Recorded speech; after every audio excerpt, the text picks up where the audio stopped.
Good morning! Kahapon yung ang lakas ng ulan. And paglabas ko dito kanina, lahat ng mga crotons natin is nakahapay. Pati itong ating bougainvillea, nakahapay sila. Sinubukan ko silang lagyan ng mga tali, kaso hindi na rin sila maganda kasi sobrang, talagang sobrang kapal na.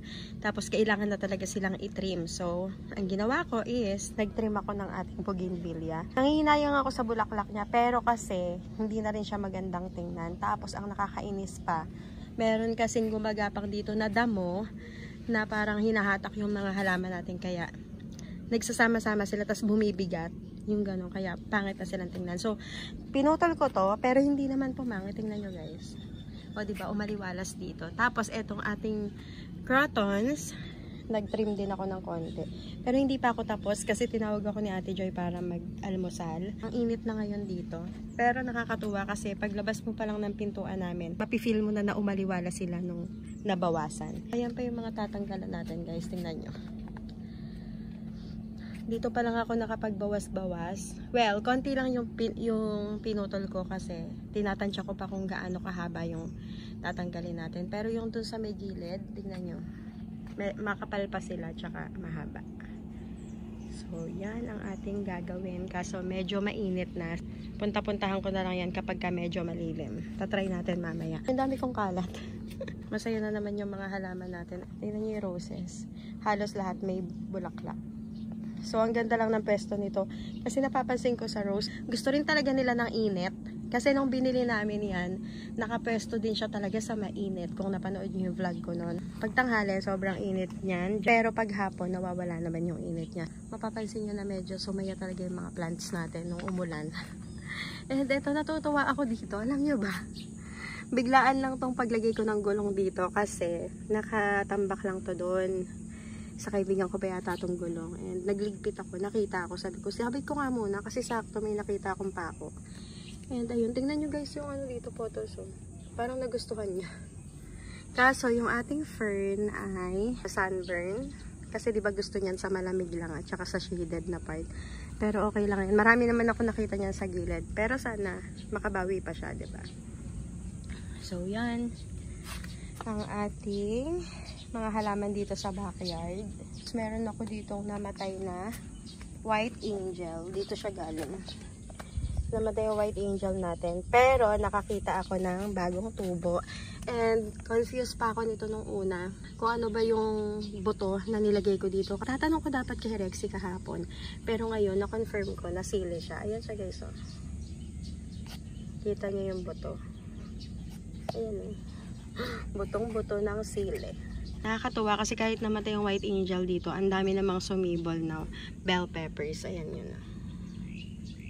Diba? So yan, naayusin natin yan sa mga susunod para madala natin doon sa kubo. Alam nyo ba guys, etong mga crotons na tinanim ko dito, galing lang din yan sa mga tinrim kong crotons dito. So yung mga nakikita nyo, mga nakakalat na yan, ayan, ganyan lang yun, tapos tinusok ko dyan. So ngayon, mga buhay na sila, tingnan nyo.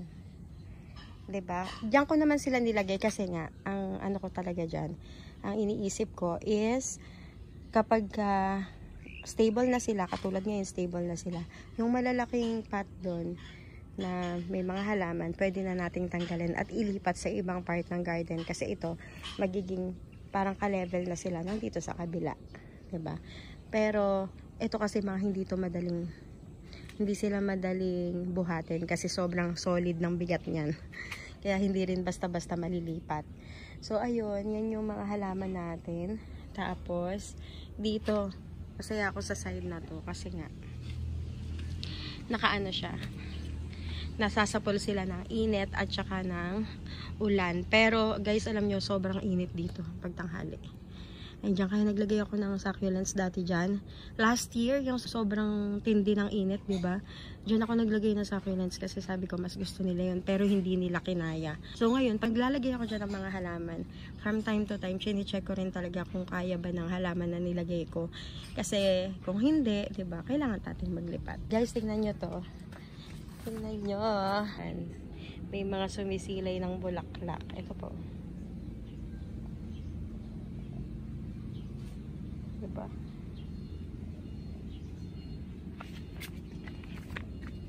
Matataas na rin yan. Ayan, tingnan nyo nga pala tong side ng garden natin na may malaking puno. Ayan, sinabit ko dyan yung iba nating mga halaman na mahahaba na may photos. And ayan o, nandyan sila, yung mahahaba na. Tapos eto, dati ko pa to nilagay dito sa puno na to. So, nakatela lang yan. Ayan o. Tela, tapos nag-ugat-ugat na siya. At ang haba na rin niya.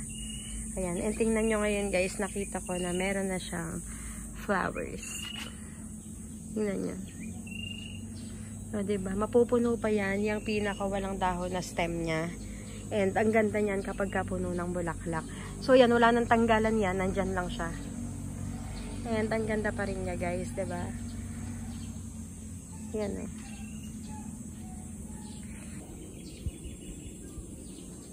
Ganda. Okay, nagtitrim na ako dito sa side na to kasi medyo malilim na. So, titrim natin to ulit. Tingnan yung kalat ko.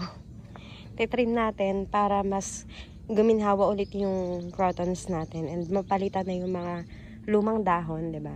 Tutubo na ng mga bago. So, ayan, unti-unti binabawasan ko. Dito. Yan, para maganda siya tingnan. Yan na itsura niya. 'Di ba? Mas okay na nabawasan yung haba, tapos medyo numipis din dito. Ayun yung mga natanggal ko sa kabila, oh. Ayun yung mga natanggal ko. 'Di ba? Inuunti-unti ko lang. May tatanggalin na naman siguro ako dyan. Kasi natatakot naman ako na lang nipis naman niya, 'di ba? Kaya alalay lang yung pagtatanggal ko. Hindi kasi ako magaling sa ganito. Si Rexy, yung pinsan ko, magaling siya mag-trim ng ganito, eh. Yung kahit gumamit siya ng kutsilyo or itak or ano, na napapantay niya. So ako guys, hindi ganon. Kaya ang ginamit ko dyan is gunting para nakikita ko yung hindi pantay, ganon. Yaman din lang na nagputol ako ng mga crotons. Sinamantala ko na rin para makapag-propagate ulit ako. So naglagay lang ako sa tubig ng ating crotons and burley marks. Ayan. So yan, parang kung pinagsama ko tuloy si Ate Gina at saka si Ate Tess. Yan, shoutout sa inyo mga ate. Bilang ang ating burley marks ay galing kay Ate Gina. And si Ate Tess naman kasi mahilig siya sa kulay yellow. Kaya, ayan, pinagsama ko sila sa isang paso. And gumamit lang ako dyan ng plastic bottle. Tapos namulot lang ako ng mga bato. Return ako dito, gumamit lang ako ng yung plastic bottle na mismo. Tapos ayan, tingnan nyo. Hindi ako magaling sa arrangement, pero natuwa ako dito. Ayan, kasi marami kaming mga plastic bottles. Tapos ito naman yung isa. Ayan, 'di ba? Sinamantala ko na magkaroon ako ng mga propagation habang pinagpuputol ko sila kasi sayang naman. Ang ganda nilang tingnan. Parang gusto kong padami ng halaman kasi kagaya nga po ng pinakita ko dun sa vlog ko last time, nagbubuo na tayo or nagpapagawa na tayo ng kubo. So, kakailanganin natin ng maraming halaman. Kaya itong mga propagation natin dito ay for sure magagamit at maililipat o maitatanim natin doon sa ating bahay. Ito yung isa kong propa. Guys, tingnan nyo, nilagay ko lang dito sa center table. Ito yung binili ko pala sa TikTok. Follow nyo ako guys sa TikTok para mabili nyo tong set na to. Pang garden talaga to. And pwede ka bumili ng isa lang yan or dalawa or tatlo kung ilan ang gusto mo. Tapos, ipwesto nyo sa garden. Pwede rin siya indoor. Pero parang ang napaka-perfect lang niya sa garden. Kasi tingnan nyo itsura. O, diba? Napakaganda. Tapos, etong ating propagation, dahil sa ganda ng halaman at sa ganda ng table, hindi mo na mapapansin na yung pinakapaso niya is plastic bottle lang. O, diba? Ang ganda.